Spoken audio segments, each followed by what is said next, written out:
Prayer means you're telling God what to do. You think you're God's consultant.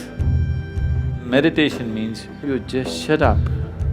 If you just shut up, everything that needs to happen to you will happen to you.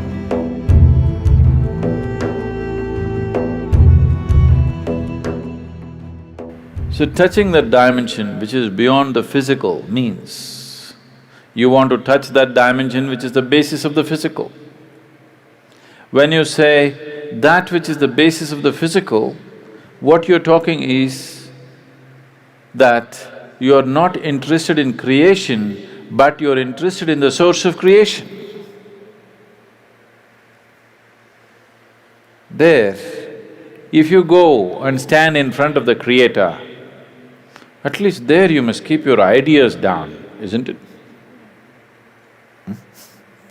Your ideas must be kept down for some time when the Creator is here, isn't it so? Isn't he the biggest idea? It's like, there was a man in Pennsylvania, where are you from? Ah. It rains, it doesn't flood there. That's why we put Seattle on the coast. Otherwise, it would flood, that place. So Pennsylvania, there was a man in Pennsylvania. Once there was a big flood and… Are you okay if there's a joke inside a joke? You're all right.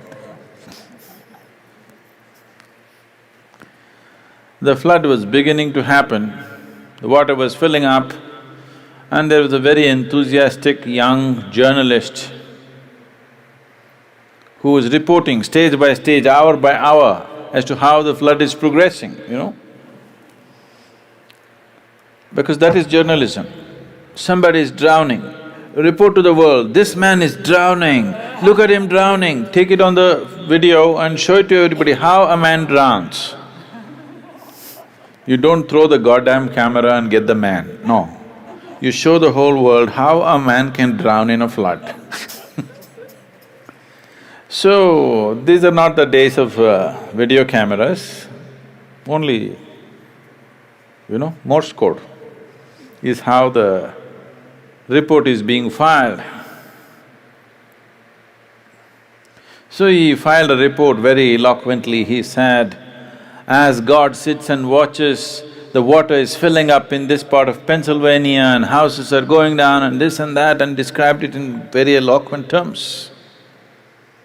Then he immediately got a response from his editor, leave the flood, interview God.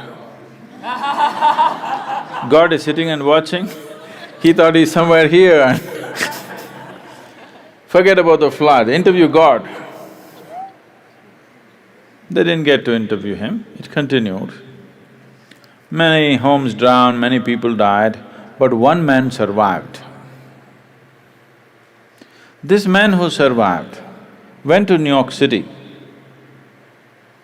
and shared among people how he survived a Pennsylvania flood where so many people died. People gathered.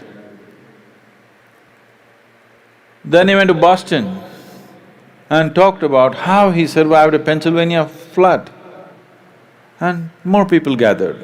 Then he came to Seattle and he shared, more people gathered. Then he started his roadshow, city to city, talking and talking about how he survived a Pennsylvania flood. He became a famous speaker in America, and then naturally, every American has to write a book within their lifespan. So he wrote a book, how he survived a Pennsylvania flood. It became famous, he spoke everywhere, and his engagements became international. He became a millionaire, sold millions of books. All his life he only spoke about how he survived the Pennsylvania flood.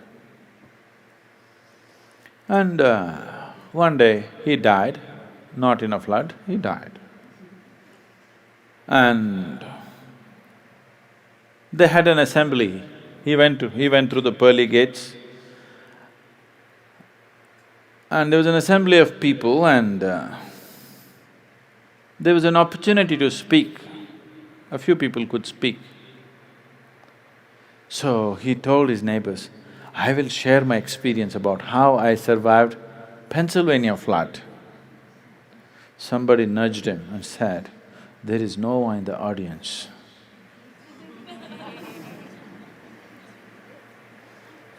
Okay?